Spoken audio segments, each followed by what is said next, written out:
বর্তমান ডিজিটাল যুগে ফ্রিল্যান্সিং শুধু আর একটি বিকল্প আয়ের উৎস নয়, বরং অনেকে এটিকেই পেশা হিসেবে বেছে নিয়েছেন।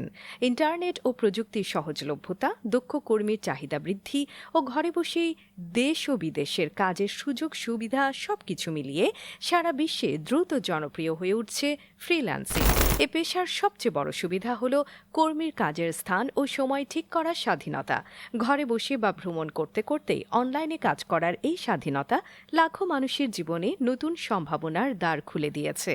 তবে সব দেশ সমানভাবে ফ্রিল্যান্সিংয়ের সুযোগ কাজে লাগাতে পারেনি। কয়েকটি দেশ রয়েছে যারা ফ্রিল্যান্সিংয়ের বাজারে অনেকটা এগিয়ে। কোনো কোনো দেশের বেলায় এই এগিয়ে থাকা সংখ্যার দিক থেকে, কেউ বা দক্ষতা ও মানের বিচারে, আবার কোনো কোনো দেশ সস্তা শ্রমের কারণে। প্রযুক্তি জ্ঞান ও বিভিন্ন ভাষা, বিশেষ করে ইংরেজি ভাষায় দক্ষতা, নির্ভরযোগ্য ইন্টারনেট সংযোগ ও পেমেন্ট সিস্টেমের সহজলভ্যতা, এসব মিলেমিশে ফ্রিল্যান্সিংয়ের বাজারে সাফল্যের পথ তৈরি হয়েছে। ফ্রিল্যান্সিং মার্কেটে সাফল্যের দিক থেকে উন্নত দেশগুলোর সঙ্গে কয়েকটি উন্নয়নশীল দেশ রীতিমতো প্রতিযোগিতা করছে। ফ্রিল্যান্সিংয়ের আয়ের দিক থেকে একদিকে যেমন যুক্তরাষ্ট্র, যুক্তরাজ্য বা কানাডার মতো দেশ শক্তিশালী অবস্থানে রয়েছে, অন্যদিকে ভারত, ফিলিপাইন, পাকিস্তান কিংবা বাংলাদেশের মতো দেশ সাশ্রয়ী মূল্যে সেবা দিয়ে বিশ্বজুড়ে ফ্রিল্যান্সিং বাজারের একটি বড় অংশ দখল করে রেখেছে। যুক্তরাষ্ট্র ভিত্তিক ওয়েবসাইট মিডিয়াম ফ্রিল্যান্সিং বাজারে সবচেয়ে এগিয়ে থাকা 10 দেশের তালিকা করেছে, যদিও বিভিন্ন উৎসে এ নিয়ে তথ্যের পার্থক্য পাওয়া যায়। মিডিয়ামের তালিকায় কোন কোন দেশ স্থান পেয়েছে তা দেখে নেওয়া যাক। যুক্তরাষ্ট্র জনপ্রিয় অনলাইন ফ্রিল্যান্সিং প্ল্যাটফর্ম আপওয়ার্কের একটি গবেষণা প্রতিবেদন অনুযায়ী যুক্তরাষ্ট্রে প্রায় 6 কোটি ফ্রিল্যান্সার রয়েছেন। এই হিসাবটি 2024 সালের। প্রায় 34 কোটি 20 লাখ জনসংখ্যার দেশটিতে এটা নিশ্চিতভাবেই তাদের মোট কর্মক্ষম জনশক্তির একটি বিশাল অংশ। ফ্রিল্যান্সারদের এই সংখ্যাই বলে দিচ্ছে যুক্তরাষ্ট্রে এটি পেশা হিসেবে কতটা জনপ্রিয় হয়ে উঠেছে। যুক্তরাষ্ট্রে একজন ফ্রিল্যান্সার বছরে গড়ে $50,000 বেশি আয় করেন। যুক্তরাজ্য ইউরোপের দেশ যুক্তরাজ্যে প্রায় 19 লাখ ফ্রিল্যান্সার রয়েছেন। totaljobs.com এর তথ্য অনুযায়ী সেখানে একজন ফ্রিল্যান্সার বছরে গড়ে প্রায় £65,093 বা $81,700 আয় করেন। অন্যান্য দেশের তুলনায় যুক্তরাজ্যে ফ্রিল্যান্সারদের আয় কিছুটা বেশি, তবে আয় অনেকটা নির্ভর করে আপনি কোন শিল্প বা খাতে কাজ করছেন তার উপর। উদাহরণ হিসেবে বলা যায় যুক্তরাজ্যে ফ্রিল্যান্স লেখকদের ঘণ্টা প্রতি আয় প্রায় £11, কিন্তু ওয়েব ডেভেলপাররা ঘণ্টায় £40 থেকে £70 পর্যন্ত মজুরি নেন। ব্রাজিলে ফ্রিল্যান্সারের সংখ্যা প্রায় 2,55,00,000। এই ফ্রিল্যান্সারদের অনেকেই ব্রাজিলে বসে বিদেশি প্রকল্পে দূর থেকে রিমোট ফ্রিল্যান্সিং অনলাইন ভিত্তিতে কাজ করে থাকেন। আয় ভিন্ন ভিন্ন হলেও সাধারণত রিমোট ফ্রিল্যান্সারদের বার্ষিক আয় আনুমানিক $2,08,890 ব্রাজিলিয়ান রিয়াল বা প্রায় $43,000 সমান। এটা ব্রাজিলের সাধারণ কর্মজীবীদের বার্ষিক গড় আয়ের কয়েক গুণ বেশি। দেশটিতে একজন সাধারণ কর্মজীবী বছরে গড়ে $7,236 আয় করেন।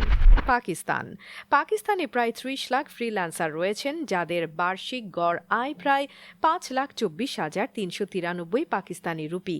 তবে এই তালিকার অন্য অনেক দেশের মতো পাকিস্তানে ফ্রিল্যান্সারদের সঠিক সংখ্যা ও আয়ু সম্পর্কিত তথ্য পাওয়া কঠিন, কারণ অনেকে ফ্রিল্যান্সারদের স্বনির্ভর পেশাজীবীদের তালিকায় অন্তর্ভুক্ত করে। ইউক্রেনে 3 বছরের বেশি সময় ধরে যুদ্ধ চলছে, তবে রাশিয়ার চাপিয়ে দেয়া এই যুদ্ধের মধ্যেও ইউক্রেনের ফ্রিল্যান্সিং বাজার স্থিতিশীল এবং উন্নতির ধারা বজায় রাখতে দেখা যাচ্ছে। দেশটিতে 2022 সাল থেকে ফ্রিল্যান্স সেবার চাহিদা ব্যাপকভাবে বৃদ্ধি পায়। ওই বছরের ফেব্রুয়ারিতে রাশিয়া ইউক্রেনে আক্রমণ করে।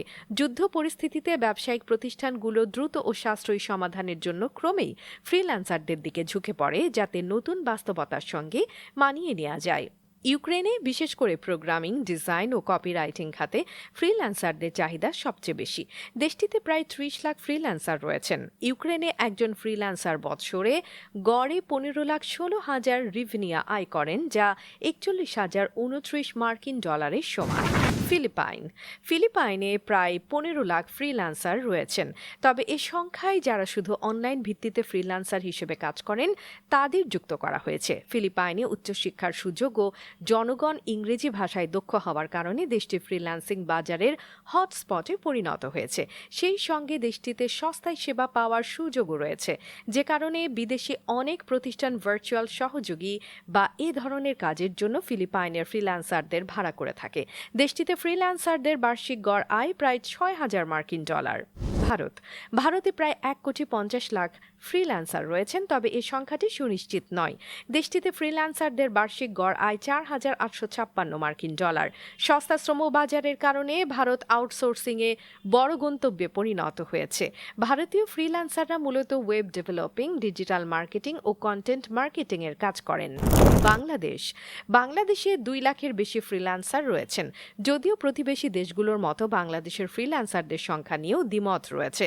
কোথাও কোথাও বাংলাদেশি ফ্রিল্যান্সারের সংখ্যা 10 লাখ পর্যন্ত বলা হয়। বাংলাদেশে একজন ফ্রিল্যান্সার বছরে গড়ে 42 লাখ টাকার বেশি আয় করেন, যা $39,292 সমান। গড় আয়ের এই সংখ্যা নিয়েও দ্বিমত রয়েছে। জার্মানি ফোর্বসের তথ্য অনুযায়ী জার্মানিতে ফ্রিল্যান্সারের সংখ্যা প্রায় 15 লাখ। দেশটিতে ফ্রিল্যান্সারদের বার্ষিক গড় আয় প্রায় €49,000, যা প্রায় $53,000 সমান। দক্ষতার ঘাটতি ও জনসংখ্যাগত পরিবর্তনের কারণে জার্মানির চাকরির বাজারে বড় ধরনের পরিবর্তন দেখা দিয়েছে। অনেক প্রতিষ্ঠান এখন প্রধান নির্বাহী কর্মকর্তার মতো পদ পূরণের জন্য ফ্রিল্যান্সারদের দিকে ঝুঁকছে। কানাডায় ফ্রিল্যান্সারের সংখ্যা প্রায় 27 লাখ। যদিও এই সংখ্যা নিয়ে সঠিক তথ্য স্পষ্ট নয়। কয়েকটি সূত্র 17 লাখ বলেছে। তবে কানাডায় অন্তত 27 লাখ স্বনির্ভর পেশাজীবী রয়েছেন, তাই শুধু ফ্রিল্যান্সার বলতে হলে 17 লাখ বলাই অধিক যুক্তিযুক্ত।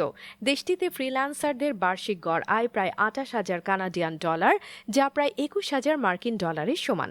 কানাডায় 3D ডিজাইন ও অ্যানিমেশন খাতে ফ্রিল্যান্সারদের সংখ্যা দ্রুত বাড়ছে। সঙ্গে ফটোশপ ও লোগো ডিজাইন কাজও জনপ্রিয় হয়ে উঠছে।